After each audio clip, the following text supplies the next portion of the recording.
Please welcome Steve Bannon of Steve Bannon's War Room and Ben Smith of Semafor.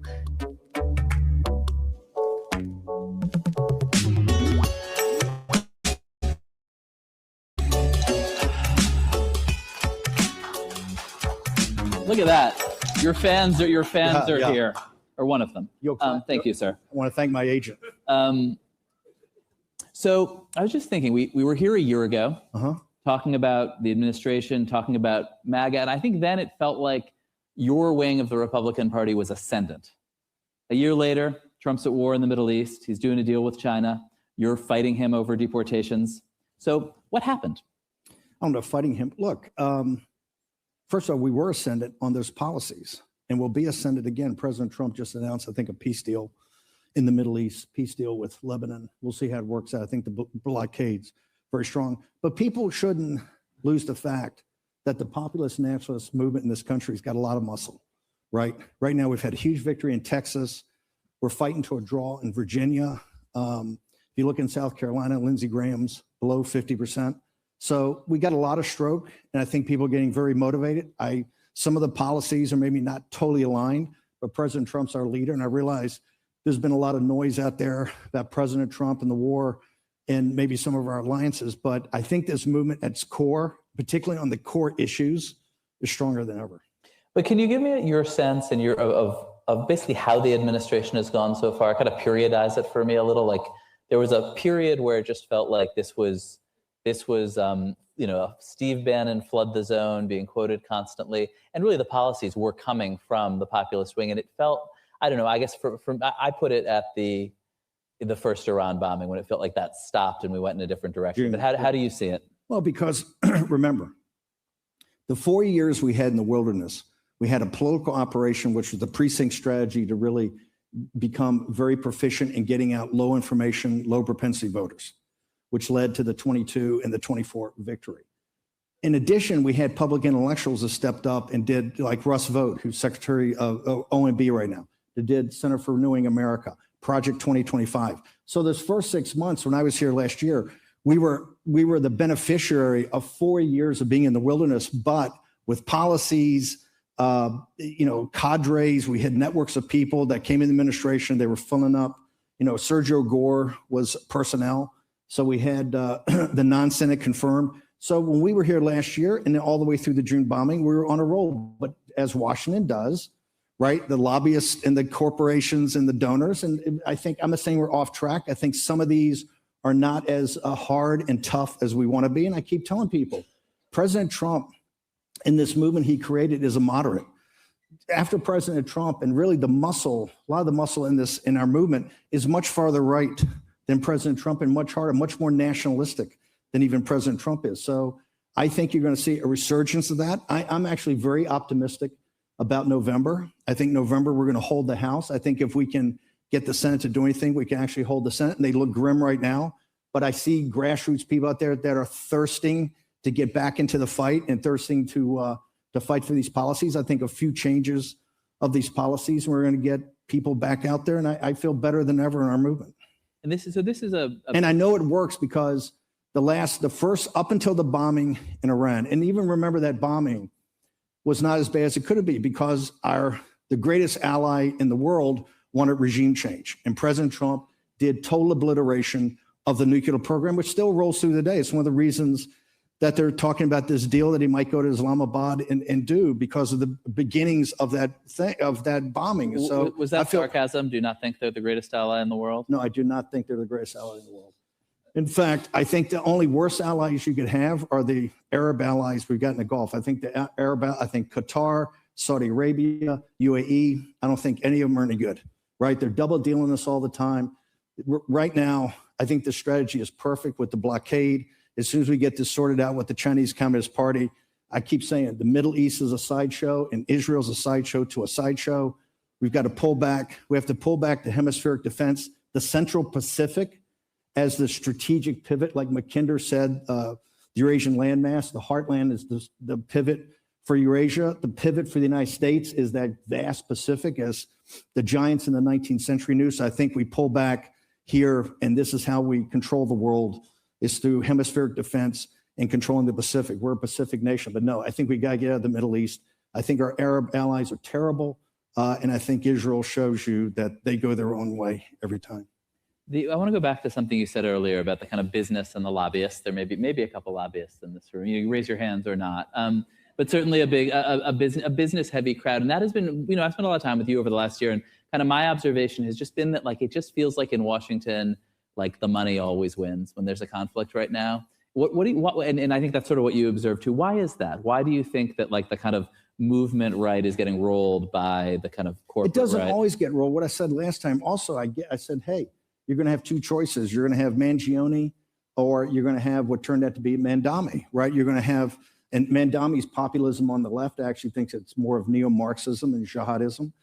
But but it's very effective. What they've done is copied us on how to get out the vote. The Working Family Party and DSA down in Texas, where they won some big state elections. These people are just like us. They get out and get low propensity voters. You should not discount them. They're very, very tough. But when we say the money wins, what I tell the money, you're only digging yourselves into a deeper hole, because right now we're heading to, I think, crisis after crisis. And you see this in this country with the information state, particularly what's happening with AI. If you look at young people, young men of, Hispanic, Black, white right now, they're getting more and more, either some to the left, but a lot to the right. These people are much more nationalistic. And we're going to get to what I say, if you don't address this now with policies that can work for working class people, you're going to go for, because our movement right now is more populist than nationalist.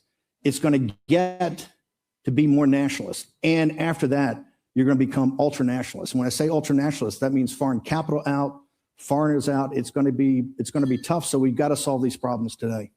And I think when you said this a year ago, you've got a choice between Steve Bannon and Luigi Mangione, I think people were kind of pretty freaked out. There is a lot. They didn't know which one to choose, right?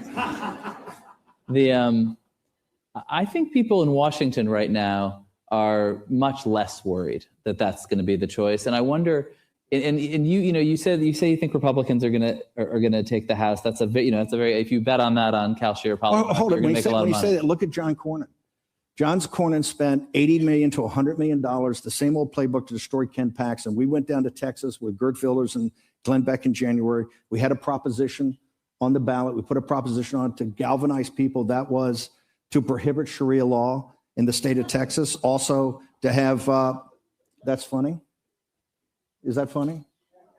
Okay, fine. You're going to see how funny it is. We're prohibiting Sharia law in Texas, and we're going to shut down a lot of this nonsense that's going on. The next thing we're going to shut down is the H-1B visas. People in the United States, citizens of this country, are not prepared to have this. You may think it's funny. Folks in Texas don't think it's funny. Folks in South Carolina don't think it's funny. And this is that seething anger right below the surface, because the global elites, you sit there and mock these people like they don't count, like African Americans don't count, working class Hispanics don't count, working class whites don't count. That is the backbone of this country. And trust me, that is a latent political power that is being turned into a political power. So no, we're going to ban Sharia law in this country. We've already designated in Texas the Muslim Brotherhood and CARE as terrorist organizations, has many in the Gulf Emirates. So no, this is very serious. We got 2 million votes on that proposition and galvanized the Paxton team to actually now lead, I think, Cornyn by 8% with no money. Cornyn spent $80 to $100 million. Lindsey Graham, right now, the globalist, is under 50% in South Carolina. So the populist movement, when you look at really victories we can have, is more powerful than ever, and it's only going to get more powerful over time. So laugh all you want, but he who laughs last laughs best. And the people in this country are not going to tolerate what you stand for.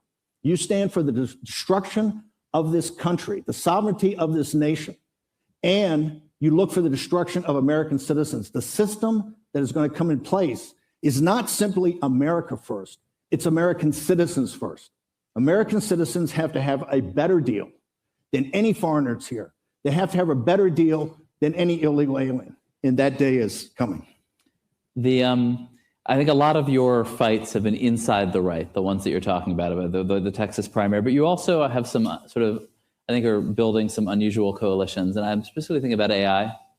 What are you kind of hearing and feeling from the base about artificial intelligence and about the big AI companies? The American people have turned off about it.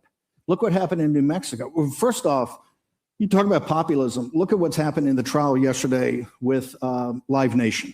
First time in 45 years at a jury trial, the little guy stood up and said, "Your illegal monopoly, you have to be broken up." Look what happened in New Mexico with Meta. Was a 4 or 5 week trial that took an hour to determine, and in Los Angeles, where the little guy gets a voice and a vote. He votes against everything you guys stand for, and particularly these out of control AI companies. Right now, we stopped the amnesty bill preemption in the big beautiful bill. We stopped it again in the NDAA, the must pass. The White House came out with their framework. I think that's already shattered.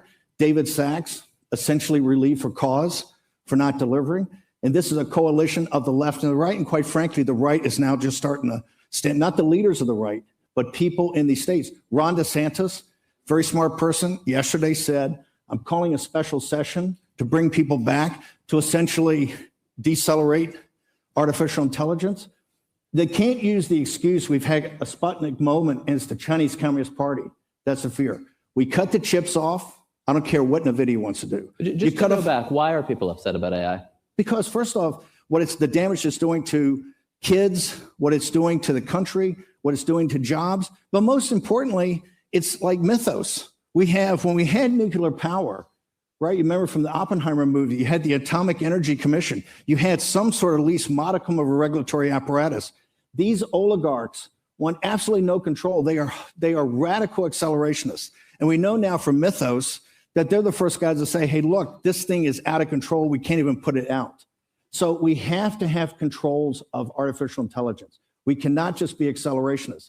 And that means some modicum of regulatory control. Right now in this city, they are plotting with Speaker Johnson to, I think, since they've lost 3 times, to take a preemption bill that preempts all state regulations and to put it in a must-pass. I think they're going to try to do it in reconciliation and try to do the Save America Act. So they'll say to the right, "Oh, you guys want to make sure that there's no more way to cheat. You're going to have to take AI." That's not going to work. AI behind the scenes with the populist right is, I think, actually right next to immigration, our top issue. And people are galvanized by this. And you see DeSantis, as smart as he is, really calling back for a special session to deal with it. Do you think in Anthropic's conflict with the Department of War, do you think Anthropic had it right? I think Anthropic had it right. I think Anthropic, it's very, very complicated. I really respect Pete Hegseth. We were the leaders of getting Pete confirmed, our show. I have tremendous respect for them over there. But I think in this situation, right, it's almost too dangerous. And I think we have to then have it coming together about it. That's why you need a sort of atomic energy commission. You need some sort of modicum of regulatory, not just about the kids, the chat GPTs and the suicides. That's bad enough. It's terrible. Not just about our copyright holders paid for. But the central thing is what is happening in the weapons lab with AI. We have no earthly idea. Mythos Review just gets dropped on you. You have no earthly idea what's going on. We can't do that. And we cannot particularly turn it over to Elon Musk and Meta. And you saw what a jury, when a jury had a shot at Zuckerberg, you saw what they did. That's only going to get worse. We have to come together and figure this out. And you can't jam people by putting it into a must-pass. We're almost out of time, but a final question is, J.D. Vance heir to the MAGA movement? Is he the heir apparent? I don't think MAGA has President Trump. And as you know, I'm a huge advocate of President Trump's 3rd term. So right now, I think— You're not just saying that to mess with J.D.? No, not at all. I think you guys all paid your taxes here yesterday. Are there anyone in the room who would not vote for President Trump and what he's trying to do with this economy? President Trump is— I can't imagine, but we're out of time, so we'll have to pick that up. Thank you, Steve.